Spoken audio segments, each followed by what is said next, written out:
3 up, 2 across, tap that play button 3 times, and walk through the archway into Dialogue Alley.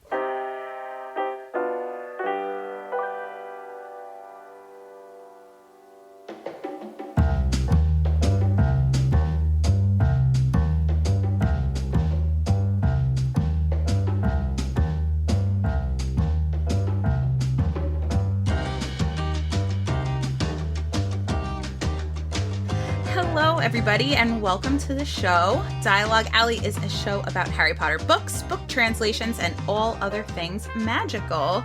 I'm Melanie from the Harry Potter collection, and with me is Erik from Nocturne Erik. Hello. And today we're missing our third companion. She's stuck in a big storm. Yeah, and I don't know if we're revealing too many personal details about our pal Carly from All the Pretty Books, but she's afraid of 2 things in life, storms and spiders. Poor girl. And she's experiencing one of those 2 things right now. And I'll give you a hint, it's not the spiders, because that would be bad too, though, I suppose. Ugh, duck and cover, this poor girl. I had a dream about tornadoes last night. Maybe I was, thinking about her. Maybe. It was a premonition. Oh, poor It was thing. a Professor Trelawney moment that you had. You know, that Professor Trelawney, she doesn't get enough credit. I'm going to go ahead and say it. Because I think most of her predictions actually came true. Well, they did, but not the fluffy ones that she just says to kids like, you're going to drop the blue cup. And then they drop the blue cup. Your bunny's going to die. I don't know. All those things. They just keep her around because every 8 years she says something noteworthy. It's an expensive retainer to have for your prophetic person. You know, what's funny is I had to do a magazine thing for my master's degree. We had to write a magazine about things we were passionate about. Obviously, I picked Harry Potter. And one of my articles in that was about Sybil Trelawney and if she was a fact or fraud. And I wrote a whole thing analyzing every one of her predictions, basically saying that majority of the things that came out of her mouth turned out to be true. Wow, that's pretty exciting, actually. It's awesome. It said something she says, "Oh, you're in danger of burns," and that actually predicted Harry facing the dragons in the fourth Harry Potter book and the first task, and you're gonna lose something precious to you, and that's when Ron gets taken from him and he has to save him. Spoiler alert. I mean, I would hope that everyone's read Goblet of Fire at this point, but you never know. You never know. My grandpa's probably listening, going, "What's Goblet of Fire?" What is that? Who's Ron? Oh boy. But are those predictions immediately fulfilled, or is it when you're driving behind someone with their left blinker on for 2 miles, and eventually they will take a left, but it's not happening anytime soon, and they don't seem to be concerned? I guess. I mean, the thing is everything that comes out of her mouth, you think is just malarkey. You're like, oh, she's talking again. She doesn't know what she's saying. But then when she says something like, oh, you're going to have severe burns and you're going to lose something precious to you, you're like, okay, whatever. I could just touch a hot thing of turkey legs and burn my hands. But Harry faces the dragon and then Harry has to find Ron. So very, very interesting that lines up. It is. I'll have to pay more attention to that next time I'm reading that book. I'm on book 7 audiobook right now, so she's not much of a role in that book. No, I think all she does is she throws the crystal balls out of the tower. She drops the crystal balls out her window. Take that and that. Here you go. Have a crystal ball. When I think of it, though, she is one of the few professors at the school that I don't ever remember having her wand out or performing any magic of any kind with her wand. That's an interesting fact. I just thought of that right now. Well, there's also she also does some other things. Anytime she talks about it's mentioned a few times that oh, there's 13 people sitting at the table, and if one stands up, they're the next to die. Every time that's been a thing, that person dies. I don't know if you noticed that. That is true because Scabbers is technically there. right? In book 3, that's the first time she says it. Right. And then the next time it happens is something, it predicts like Mad Eye's death. It's like another time where Mad Eye is there and Mad Eye stands up first or something like that. And it predicts him dying in book 7. I don't know. Pretty crazy though.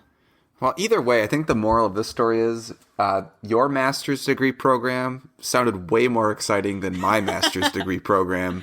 Oh, man. And this was in my literacy class that I had to take for my master's. But yeah, oh my gosh, it was like the best class I ever took because I just got to write about Harry Potter all the time. I'll send you the article. It came out really. Yeah, I'd love to read it. That'd be great. We could. Is it posted anywhere on your website?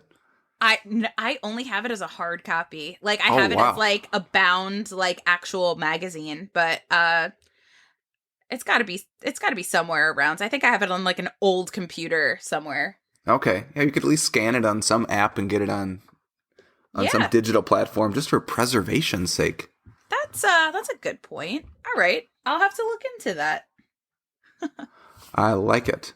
Well, so after that extremely long intro, this is, I guess it's technically episode 11, or we can call this a bonus episode. I don't know. What do you feel like we should call this? I like the idea of a 10.5. 10.5? Yeah, the middle episode. I'll see if I can code it that way, or if I just have to leave it blank. But I can write 10.5 on there. We will mention some news because the news never stops. That is true. Just like the weather, which is preventing our pal Carly from being here. So we'll mention some news stuff, and then, we can just chat about Harry Potter things. So if you're just in the mood to listen to people talk about Harry Potter things, this is the episode for you. Oh, we're going to have a really fun time titling this one. Well, I feel like it's just going to be some random quote taken out of context, and that will be the title. Perfect. I'm all about it.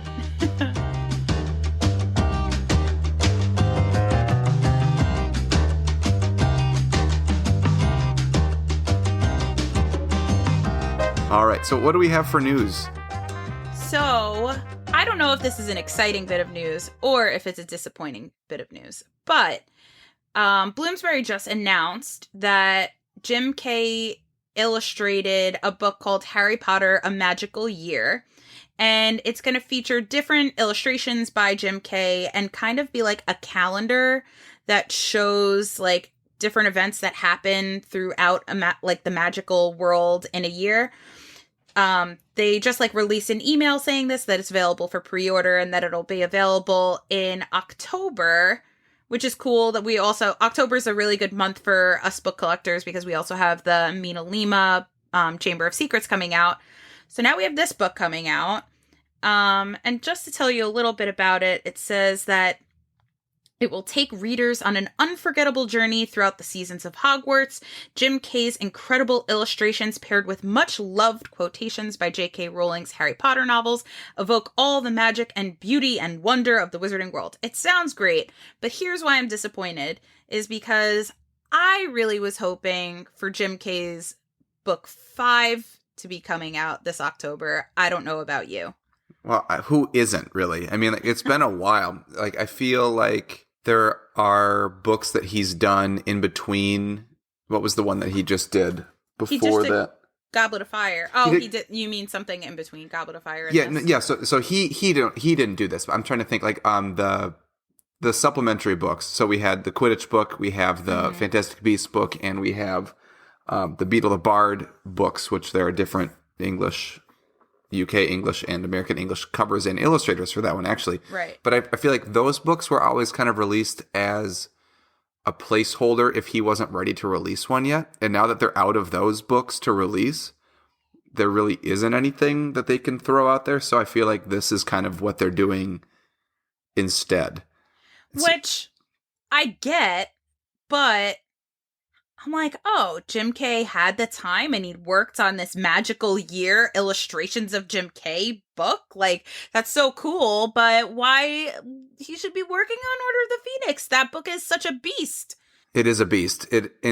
When Carly and I were going through the Goblet of Fire book on her YouTube video, which is still up on her All the Pretty Books YouTube channel, and you can watch it if you want.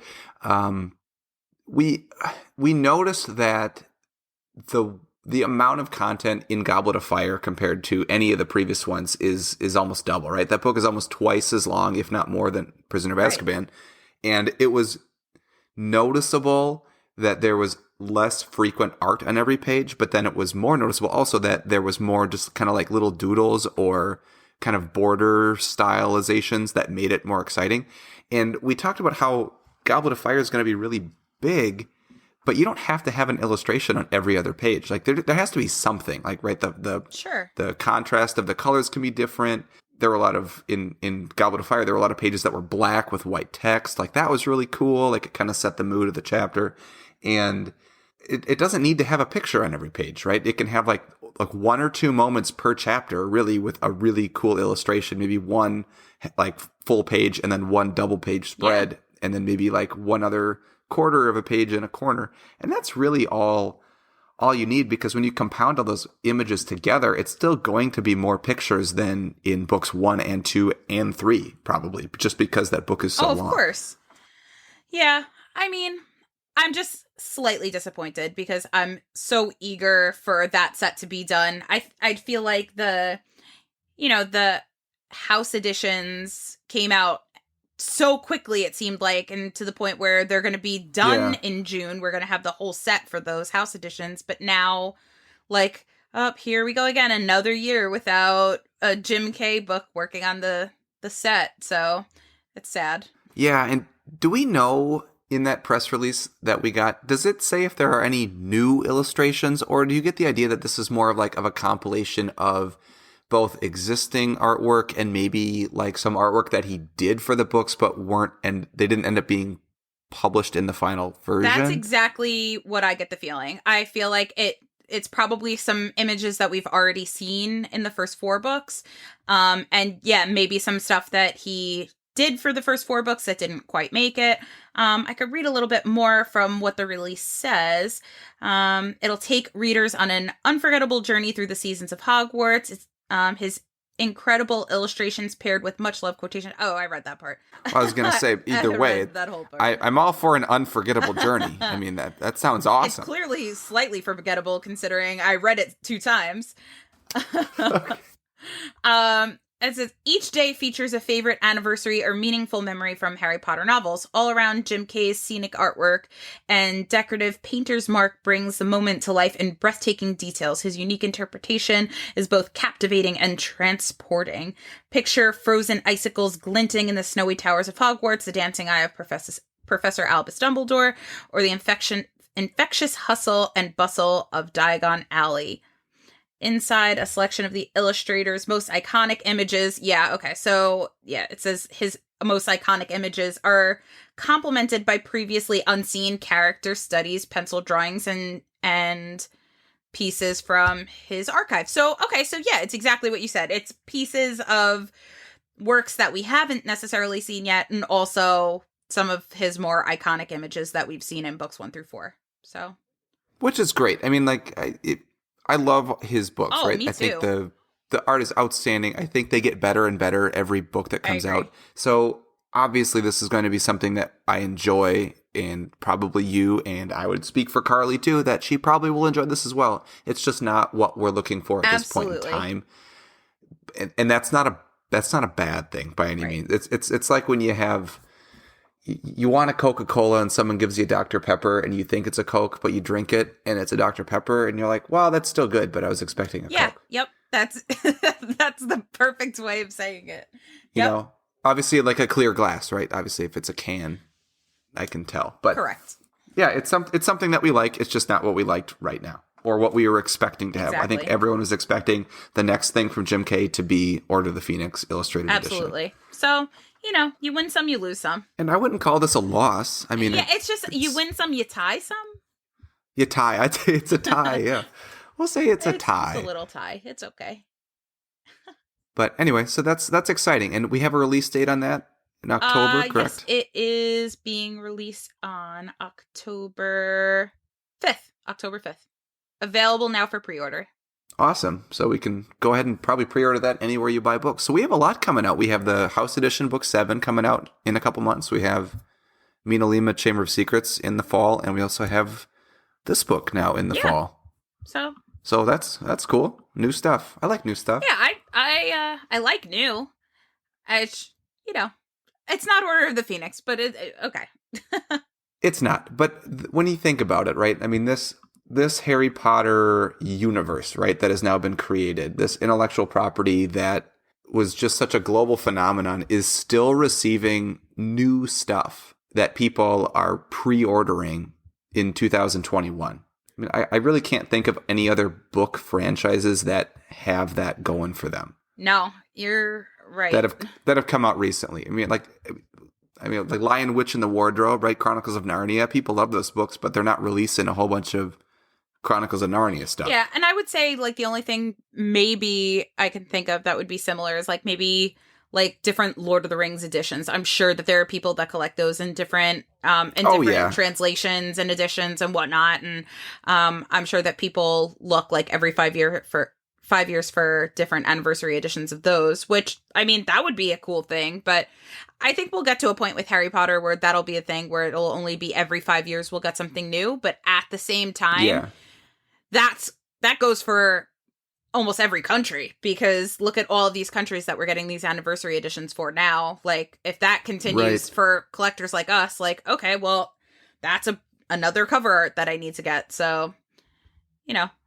it's the gift that keeps on giving. That's true. It keeps it fresh. Keeps it fresh for collectors. I mean, my main collection is done, right? I don't need any more translations unless a new translation comes out. But I've found everything I need to find, and now it's just kind of like, that looks cool, I'll pick it up. I don't feel like a compulsion, like that I need to keep getting everything. Yeah. I can really like look at everything that's coming out and be like, I want that, or nah, I'm gonna pass. Like, I don't need that. So I feel good about that, and I'm still looking forward to more things coming out where I can make that judgment and decide, do I want it or not? Yeah. You have more self-control than I do. Well, hey, I say that's the goal, right? I don't most often it's, I want it. It doesn't mean I don't keep getting it. Yeah, I feel... Go. Oh, go ahead. You go.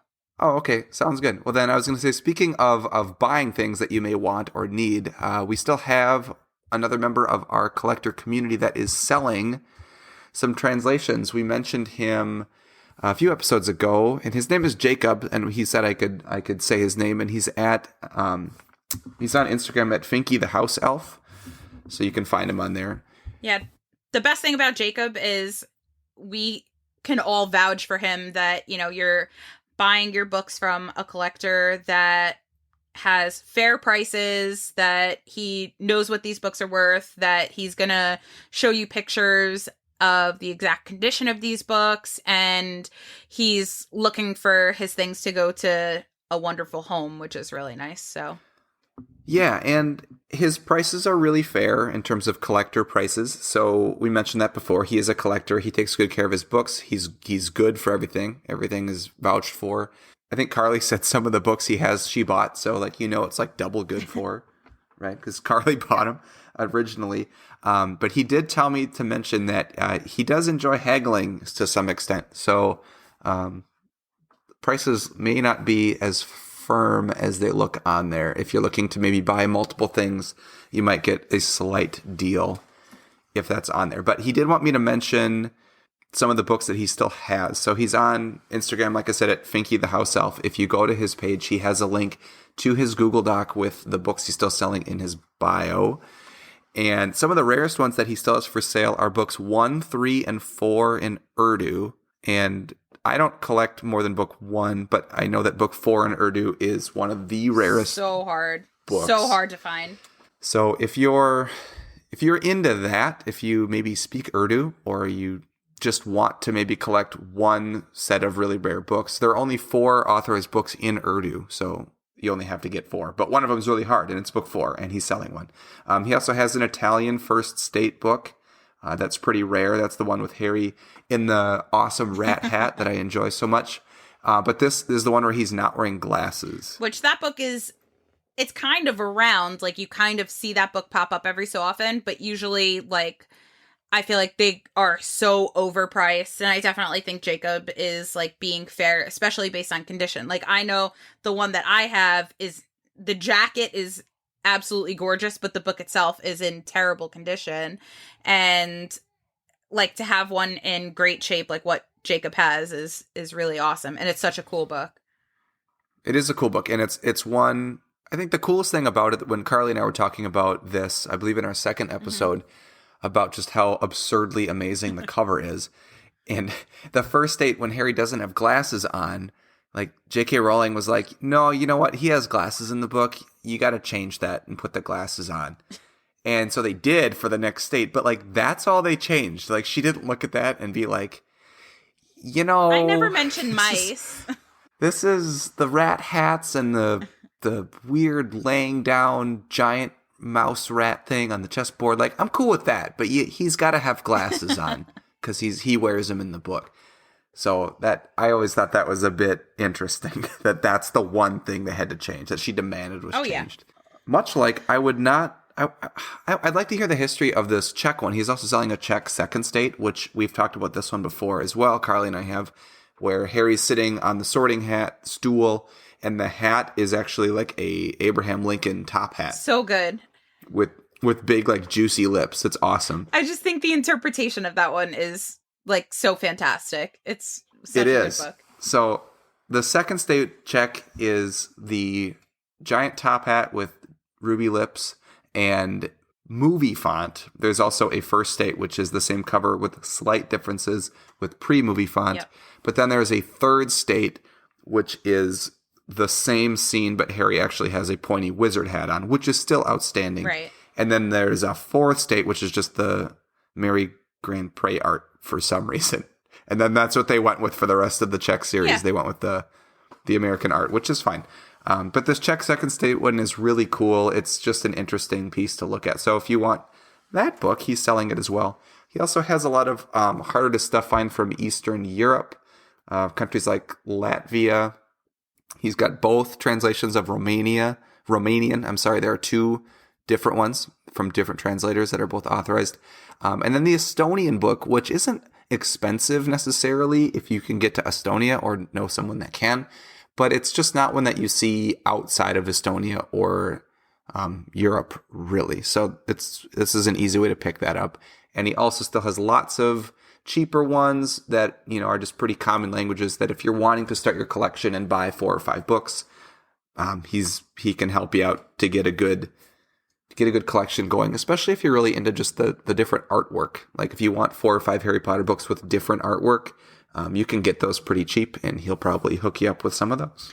It's so great too that this is like part of our collector squad, that we all like really help each other out. And I know, like, I've bought books from Carly, and I've sold books to Erik, and I've gotten books signed for Carly, and she's gotten things signed for me, or whatever the case may be. We're always looking to help each other out. And literally right before this podcast started, Erik and I were talking about how I was real quick got to message Jacob because I'm trying to buy like 5 more books from him. So that's what I was doing. And I had just gotten a package from him too of a handful of books. So I just got a package from him today as well, so with a handful of books as well. So it's like Christmas morning. I love opening a package of books, but I think knowing that, okay, I'm buying books that I know I need for my collection, but also that I'm helping out someone that probably put a lot of heart and soul trying to find these books in the first place. Like, I'm all about helping him out if he needs it. So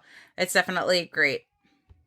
He did take a lot of these books that he's selling, not all of them, but because he's not selling every book he owns. He's keeping ones that are meaningful to him, but he's selling others. He took a trip to Europe and went around and bought a ton of books when he was there in countries like Macedonia and Estonia and a lot of other like Balkan countries that people don't typically visit when they think of like their Euro trip from the United States. Like, it's not going to Italy, France, Spain, Germany, Greece. He's going to countries that maybe people don't think of to go on for vacation. Yeah. So he picked up books along the way. So he's got a lot of those. If you're interested in just getting some interesting books, I'd check it out. So yep. There's our sales pitch. Free publicity for. I told them if people mention our podcast when they buy books from him, that they will receive a free wand. But that's not true. That's a cool deal. It's Maybe not they true. can get like 2% off or something like that. Mention our podcast, Yeah, and you can get like something. I don't know. That'd be great. Mention our podcast, and he will take $1 off his media mail shipping if you are an American. Or he'll write you a Post-it note saying, "Thanks for listening to our friend's podcast." And then he'll write us a note saying, "Geez, thank you for that." Oh man. So I think that's all we have for news. Yeah. I think so. No, I mean, to follow up on last week, I did end up buying some of those new Vera Bradley bags. I got a whole bunch of stuff for going back to work. So, it's supposed to come in like 2 days. So stay tuned. I'll let you know how that goes. Okay. What did you get? I got a cosmetic bag, which I'm going to use as a pen case for work. I got a laptop case, a notebook, and I got a pop socket for my phone. Harry Potter pop socket. Oh, fun. Yeah. All right. Little things. Gotta love those pop sockets for when you're watching TV or just holding it. I am addicted. When you're holding it to the pop socket? Yeah, I have an OtterBox case that like has the pop socket built in. It's like the best phone case ever. Nice. Yeah, it's little things. I've never gotten on the pop socket train. Oh, it's my jam. So now I get a Harry Potter one. Well, there you go. I'm also a front pocket phone person. Oh. This is like... People are really excited to learn all these intimate details about my life. I am a front pocket phone person. So the more attachments on the phone, the less room it will, or the more room it will take up in my pants, which I don't like. Yeah, I get that. I feel like it would get stuck like as you go to put it in your pocket as well. So you got to watch out for stuff like that. Well, and phones are just so big now. I mean, the iPhone just keeps getting bigger and bigger and bigger. Yeah, I have the 12 Pro Max, so it's as big as they get. So I get that. I definitely get that. Yeah, that's the thing.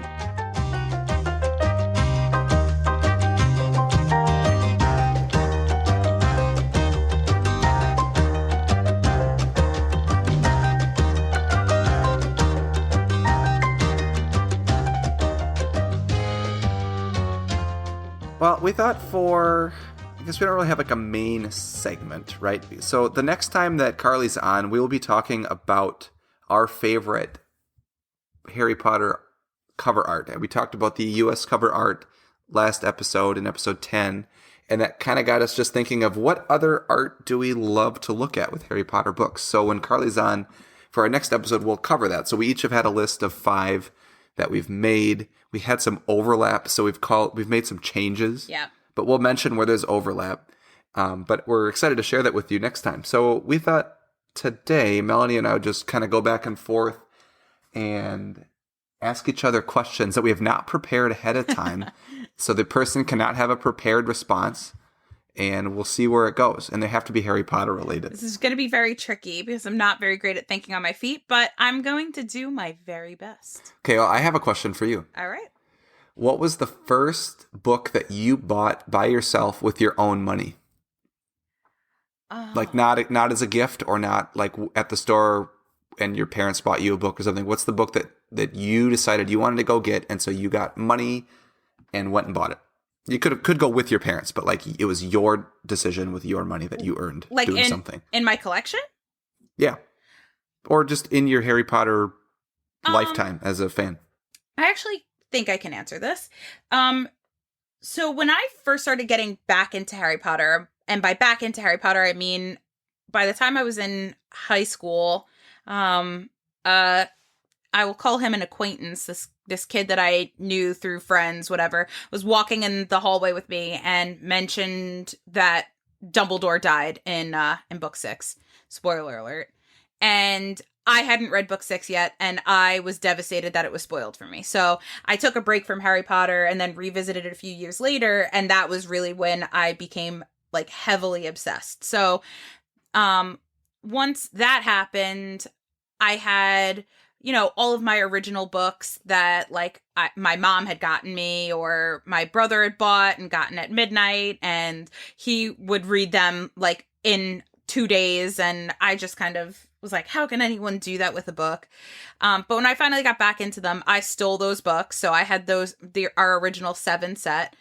And then I had it in my head just that the books were originally printed like in the UK. Those were as close to like Joe's thoughts as possible. So I needed to have the UK editions. I just needed that set. Yeah. So I was in college, I guess, at the time, and the first books that I bought were a hardcover UK set, and I just bought them one at a time. I think I got them out of order. It wasn't even like a full matching set. I had gotten books 2 and 3 were deluxe editions, which I didn't even know at the time. And I ended up selling them like way under the amount that I should have because I didn't realize how valuable those were. Just because I was mad that they didn't match the rest of the set. Right. So yeah, I got the original hardcover UK set. Was the first real like books in my collection that I bought myself, that I like took the initiative and got like had to have. Did you buy them online? Yes. I bought them on eBay. I just started dabbling on eBay, and that was my first like real venture into starting collecting. Awesome. Yeah. And how old do you think you were at the time? If you had to give an age? I was probably like 18 or 19. Something like that. Yeah. What about you? So did you ask how about me? Yes. How about you? Or am I just launching into a story that's unprovoked? No, I did. I want to know like which. So what would you say for you? I don't, the one I'm not going to count, but the one that I actually did buy first is book 1 hardcover after book 3 had already come out in the United States, because I got book 1 through a book order through my school. Oh, fun. The Scholastic Book Orders, not the Scholastic School Market edition, just the plain old softcover book 1.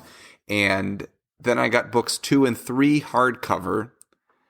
And before book 4 came out, I decided that, hey, I want all these hardcover because they're really good. And I could already tell I wanted to get all 7 hardcover. And it just wasn't sitting with me that book 1 was a softcover.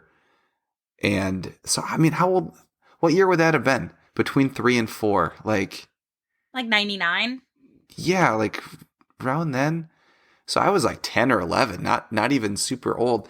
And I had a Barnes & Noble gift card that I got for Christmas that year, I think. And so I went with my mom to Barnes & Noble, and there was enough on there for me to buy a CD, because you used to be able to buy CDs at Barnes & Noble.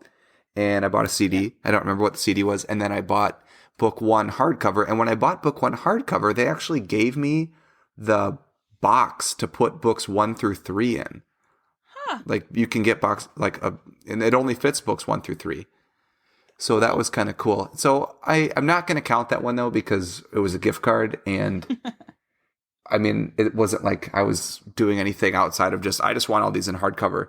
But the first one that I remember buying myself was in Toronto. I was 19 with my wife, who I was dating at the time. We had driven to New York to go to her college graduation, and we went through Canada, because why not? Because Canada's fun. Sure. And so we went to a bookstore in Toronto, and I bought book 2 in softcover, and she bought book 1 in softcover. Because until that point, I'd only had the Thomas Taylor book 1, and I got it from the UK, but it was a gift. So I didn't have any of the other UK artwork except for book 1. So I was like, I'll just logically get number 2.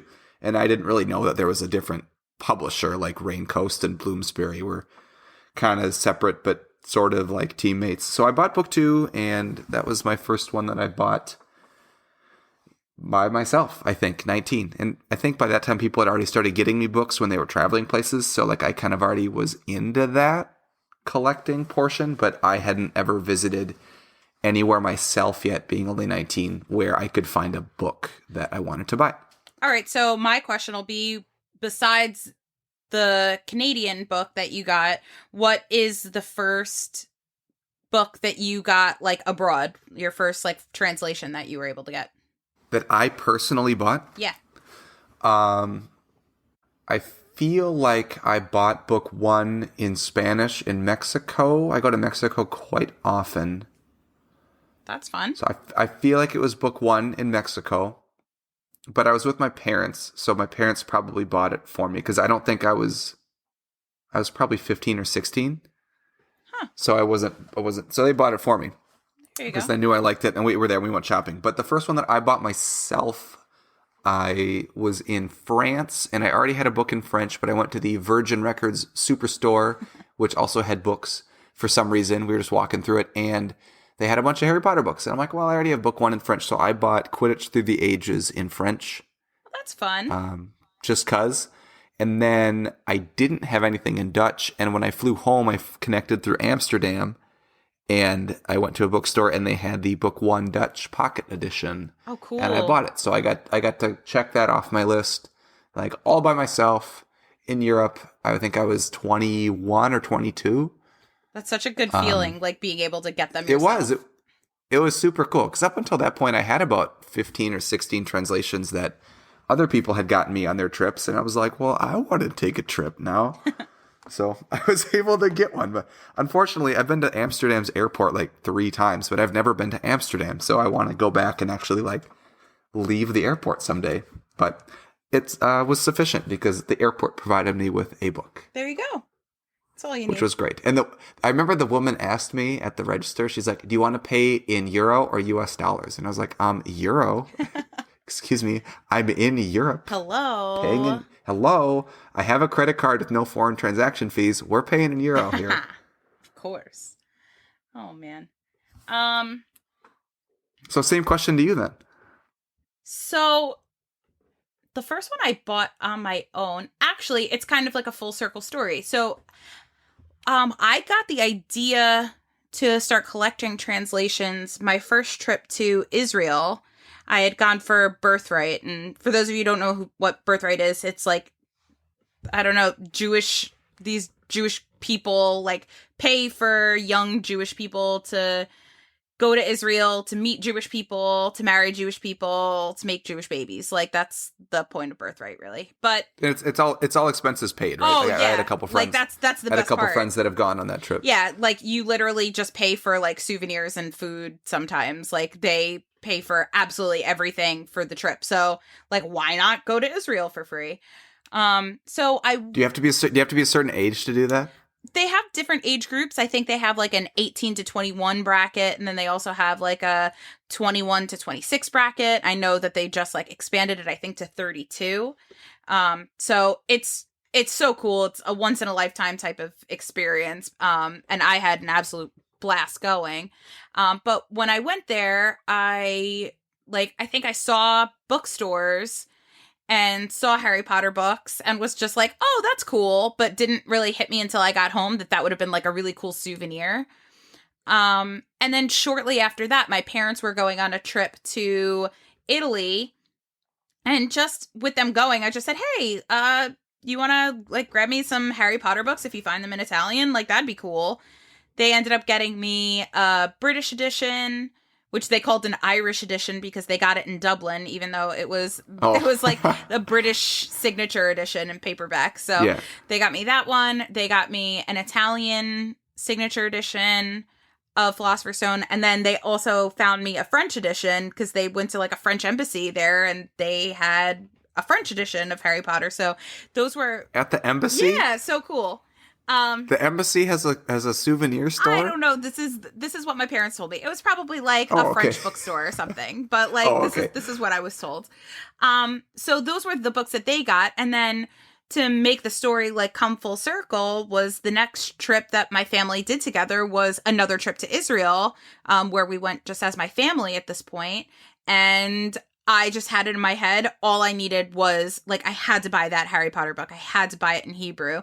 And for the longest time, that was the only book that, out of all of my translations, that I bought myself, not, like, online. Yeah. Like, I went to the country, I bought that book in that language.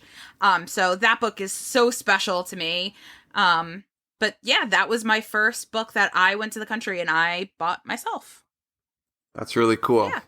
And so if you are a Jewish listener and you want a free trip to Israel, talk to Melanie. She'll give you the information. Oh, it was so cool. My husband did it also, and loved it. His dad's Israeli, so he had family there that he got to see while he was there, which that's is really super cool. cool. Yeah.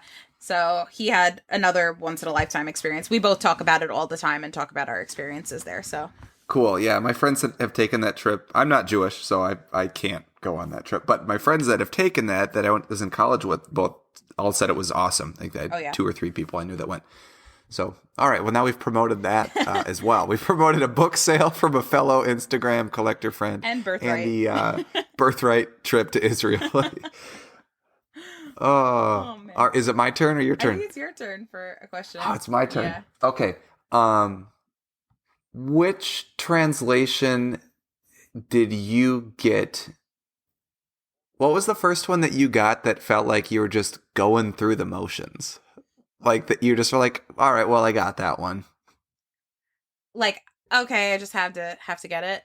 Check it off the list. Yeah. Honestly, for the longest time when I started like really collecting, like hardcore, like I was working a job and paying no rent at my parents' house. So like literally all of the money that I made went to Harry Potter books. So I felt like I was rich and I felt like I could buy anything that I found. So I had just my standard list of all the languages that it was translated into, which at the time was only about like 70 something. And only. Yeah, I know. But I mean, I say that now because now there's like 95.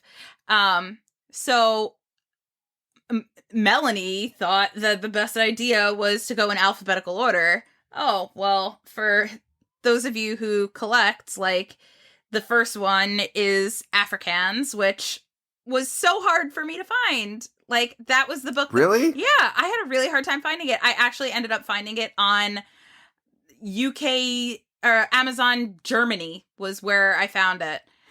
Weird. So strange. But that was the book that I was like, ugh, like I just need to get this book just so I could like go in alphabetical order. I just need to get this book because it's driving me crazy that I can't be in alphabetical order because I don't have Afrikaans. Like I need that book. Like, and some of the other really hard books start with the letter A, like Asturian. Like, yeah. What was I thinking trying to get them in alphabetical order? So. Well, Afrikaans is hard to get right now too. Yeah, I know. It's like, been hard for a while. I don't remember it being hard for me to get though. And that's where I'm not sure if someone got it for me there or I bought it on eBay.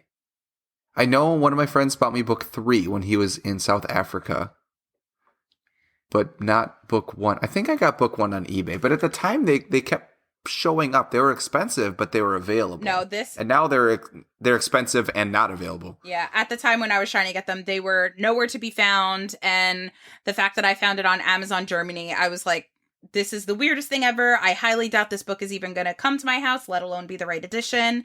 And was so happy that it was. So I'll take it. Nice. That's a good one. Yeah, all right. So which one for you was like, ugh, this book, I just have to get it because I need all the translations. And I don't know if this one counts, but the Simplified Chinese came out with a revised text block with the Kibuishi cover. Oh. And I don't know if people count that or not, but like on the safe side, I just bought it anyway. That is a Potterglot question. It is a Potterglot question. I think the second Russian translation counts. It does. So the Kibuishi Russian cover as well, to me, was just like, oh gosh, there's another Russian. I got to get it. Yep. So I bought it. Like, it was just like a easy, I mean, when they're new, they're easy to get. But it's a language we already have. It's a cover we already have. But it's just to have them all. You have to have them all. And I don't speak Russian, so I can't read it and be like, whoa, they really cleaned up this whatever. Like I can't tell that. So it's just another book to have on my shelf that checks the box and doesn't provide any sort of visual stimulation for me because it's a cover art that it's for the American books. So obviously we have it already. Yep. And that's the the Simplified Chinese has Kibuishi as well. I think I mentioned that they both did. So those to me were the kind of the going through the motions. When that recently happened too with the Korean book. Right. I know. It's, where okay, we have to get this Korean translation. It's another Korean translation. And that was kind of a surprise too. That came out of nowhere that they decided to retranslate the book. Yep. And I'm not sure why they chose to do that. I don't know, but it's happened a few times where we've gotten retranslations of certain books. Like there are 2 translations of Mongolian, 2 translations of Russian, of Romanian, of Turkish. Like they're just there. So, you know, it's true. And I mean, I would imagine if someone has read it in that language from a translation from 20 years ago, there's probably more that we just know about the Harry Potter universe in general that they're like, we could clean that translation up a little bit, or like that was way too literal of a translation. Yeah. What like local phrase could we change this into to make it just make more sense to the native speakers? So I would imagine that they go through and tidy that stuff up with a new translator. So, but I don't know. That's speculation. I'd love to have a translator on to talk about that. That would be really cool.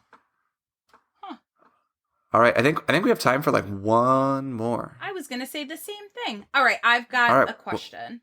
Okay. I know that you primarily collect book 1, but do you have any books in your collection that like aren't necessarily translations, or they're translations or something that's like a little bit different that you said in your head like, okay, I have to get these books also. Like you just don't know what it is about them, but you have to have those books. Yeah, so I collect the Beetle the Bard translations that have unique cover art. That's fun. And there aren't that many of them. Let me turn around here and examine my shelf. There's only like a handful. There's probably 5 or 6 that really have art that's done by a local artist. The Japanese one, I bought my Japanese Beetle the Bard in Japan, and that kind of started that. That's really cool. That trend. I was in Tokyo, and I went to a bookstore, and the woman brought me to the Harry Potter section, and I had it in my mind that I was going to buy a Chamber of Secrets because I already had book 1 in Japanese. That was given to me as a gift. So I was like, okay, I'm in Japan, I have to buy a book. And the Beetle the Bard book was, in my opinion, like cooler than any of the main 1 through 7 books that they had, but they also didn't have Chamber of Secrets there. So I'm like, well, I'm not going to buy the 3rd book and just like have a 1 and a 3. Like I could, but whatever. So I bought the Beetle the Bard book, and since I'd bought that Quidditch Through the Ages book in France, I was like, well, these are cool. Like they have different art, and I mean, the French Quidditch Through the Ages had different art too. So just those kind of supplementary books are there. And then I collect I'd like to get all the advanced reader copies of the American books. I still need number 2.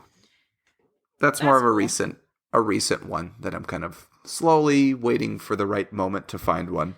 Yeah, I'm always looking to like upgrade my advanced reader copies because, well, my book 1 is pretty nice. It's like in nice shape, but my book 2, like the spine is completely faded.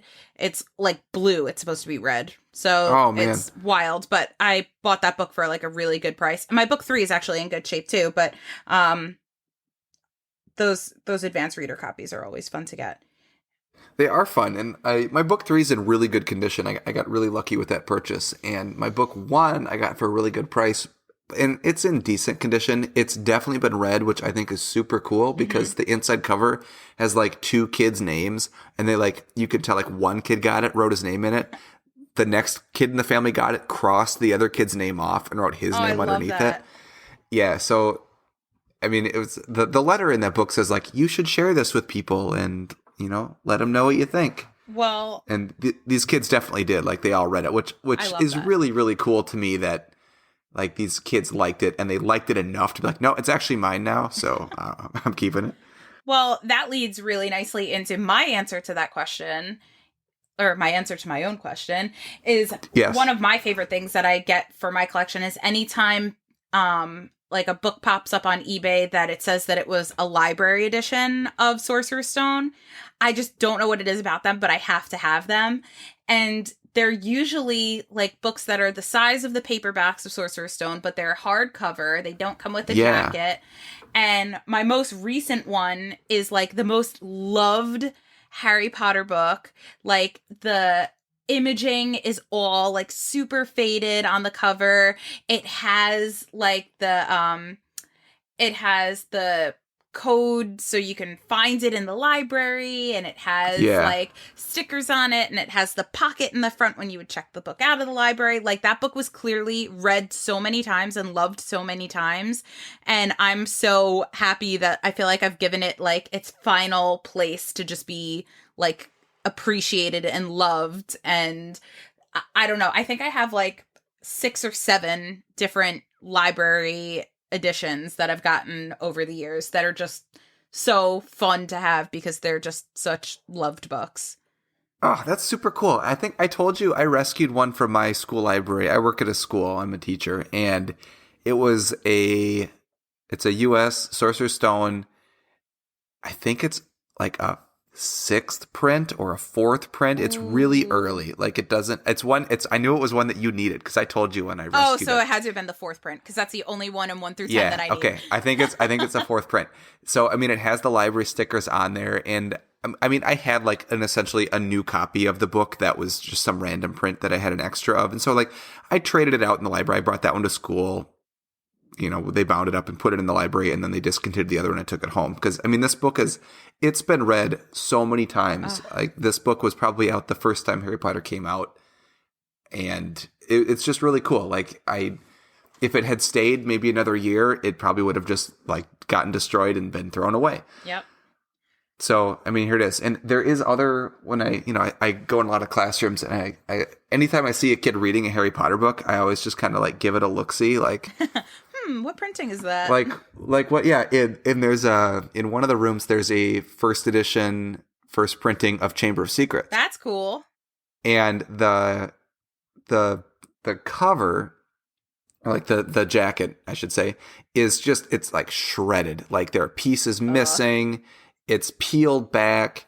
The pages are really ratty.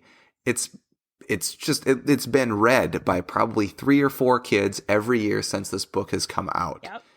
And it's just a first issue, first print, and it's still going, and like kids are still reading this one, and I think that's just super cool. Aw, good for that book. It's still in that room. Maybe I'll offer to trade it out with that teacher, but if not, I mean it's fine. I already have a first edition, first print Chamber of Secrets, so they made more of those than they did the first book. But it's cool to me. Like I get that when you're saying that, like you want it's more about the book entertaining people because it's a book, right? Absolutely. At the end, like these are all books, and that's why we're kind of into this collecting.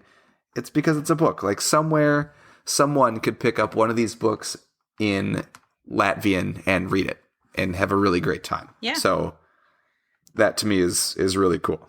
Yep, I absolutely love it. I love how loved these books are. So, yeah, I would say that's And I think Carly, didn't she just mention her Macedonian a couple episodes ago? Like her 2 Macedonian books 1 and 2, were like library buddies in North Macedonia. So cool. And she bought them, and like now they're like together on her shelf. I love that. I love the stories behind it. I mean, if we had more time, that would be another question, but we'll save that for another day of just like your craziest like book stories, because I feel like that's so cool. And I definitely have some like fun stories on how I've gotten some of my books, so that'll be fun to talk about. Yeah, and they just make it really, like, to me, more worth it in the sense that like getting that second Russian translation from Amazon for $12 and it came to my house in 2 days. Like, there's nothing fun about that. I mean, it's fun because I have another one, and I'm always excited to get a new book. But there's nothing exciting about that. You probably did the same thing. Yep. And got it on Amazon, and it showed up at your house. Like, ta-da. Yeah, it definitely doesn't stand out as much as like this will be like a foreshadowing, but like not as much as like my Icelandic book with the original cover art, or my Macedonian was a crazy story. So those ones definitely will hold a much bigger place in my heart than like, I don't know, my Russian book. Russian book. I hear you're a much better translation from some people. Yeah. But you're not very memorable in my Sorry. purchase history. So sorry. Sorry. I don't know how to say sorry in Russian. I don't know. We could say I don't the know how to thing. say thank We'll you. say the same thing about the Spanish books. Like the Spanish books are everywhere. Whatever. I went into my regular Barnes and Noble and got like the Latin American Spanish books. So Yeah, with the new covers, Yeah. the newest cover. Yeah, which, so- those are super awesome covers. they're so cool. But like literally, I walked into my Barnes and Noble and just bought all 7 and was like, now I have this set. Cool. Like Yeah, but at the very least, like those were unique art. that's true. That's true. So I mean, it's at least exciting. You're like, I've never seen these pictures before. I'm gonna look at All them. right, you're redeeming the Spanish books. You're Redeeming the Spanish. Lo I gotta stick up siento. for the Spanish. Lo siento.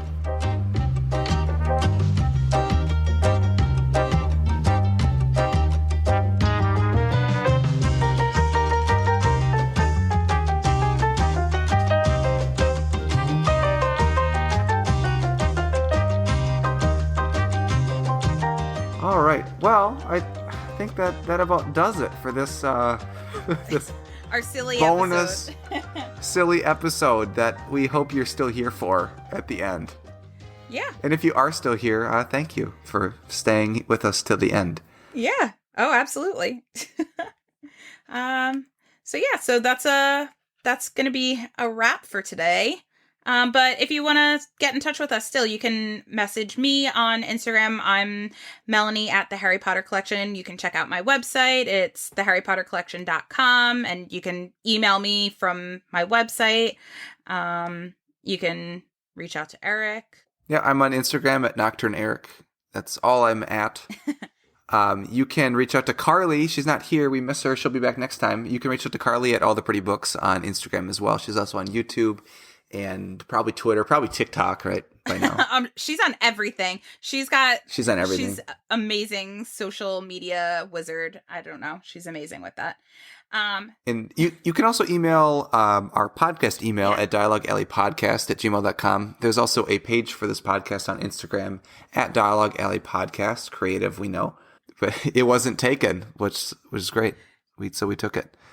And then, again, if you want to reach out to Jacob, selling books, he is on Instagram at Finky_the_house elf. And do we have anything else? I think that's it. Remember you can find Dialogue Alley on Apple, Google, all of your favorite podcast hosting locations. You'll find us on Instagram. We already said that. And if you like what you hear, make sure you leave us a review on whatever platform you're listening to us on. Yeah, that'd be great, because believe it or not, it actually does help when people are sorting through podcasts. Like, hey, this one people like. I might like it too. That's right. Because that's how we all think, right? When we're looking for stuff on Netflix to watch. That's right. You're like 5 stars, it must be good. All right. Well, thank you so much for listening to this hiatus episode. I hope you had fun. We had fun. Oh, yeah. It's always fun to talk about Harry Potter. And so now it's time to walk back through the archway into our daily lives, and we will talk to you next time on Dialogue Alley. See ya. Bye.